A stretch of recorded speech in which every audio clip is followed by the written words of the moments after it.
দর্শক আসসালামু আলাইকুম। আমার এই ভিডিওটা যে যেখান থেকে দেখছেন, দেশ এবং প্রবাস থেকে যারা যেখান থেকে দেখছেন, সবার প্রতি রইল আমার আন্তরিক সালাম ও শুভেচ্ছা ও ভালোবাসা। এবং এই রোদ থেকে সবাইকে নিরাপদে থাকার জন্য বিশেষভাবে বলবো, সবাই যেন নিরাপদে থাকবেন। আমি বাসার থেকে জোহরের নামাজের জন্য বের হচ্ছি।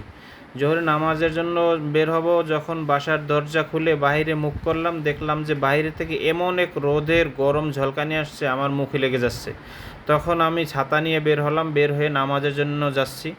তো যাওয়ার সময় চিন্তা করলাম যে রোদের যে ঝলকানি পিচ থেকে যেভাবে গরম আসছে, তো আমি চিন্তা করলাম আর উপর থেকেও যে প্রচণ্ড রোদ, আমি চিন্তা করলাম যে একটা হাঁড়ির ভিতরে একটুখানি তেল মাখায় রেখে যাই। একটা হাঁড়ির ভিতরে একটু তেল মেখে রেখে গেছি, দেখবো যে তেলটা আসার পরে কি গরম হয়েছে এবং এতে কি রান্না করা যায়। তো আমি নামাজ পড়ে চলে আসলাম, এখন দেখবো যে এটার ভিতরে কি রান্না করা যাচ্ছে, কি কি রকম তাপ হয়েছে। তো আমি দেখেন, আমি এটা হাত দিয়ে ধরছি কিন্তু ধরতে পারতেছি না, এত একটা গরম। তো বাসার থেকে বললাম যে বাসায় ডিম আছে কিনা, বাসা থেকে একটা ডিম নিলাম।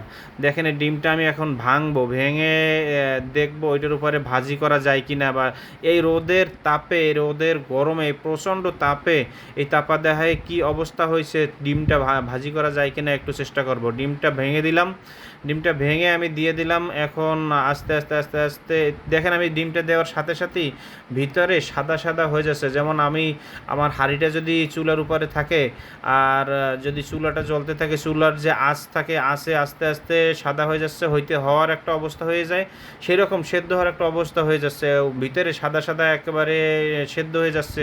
তো আমি একটু নাড়াচাড়া করে পুরোটা লেবেল করে দিই।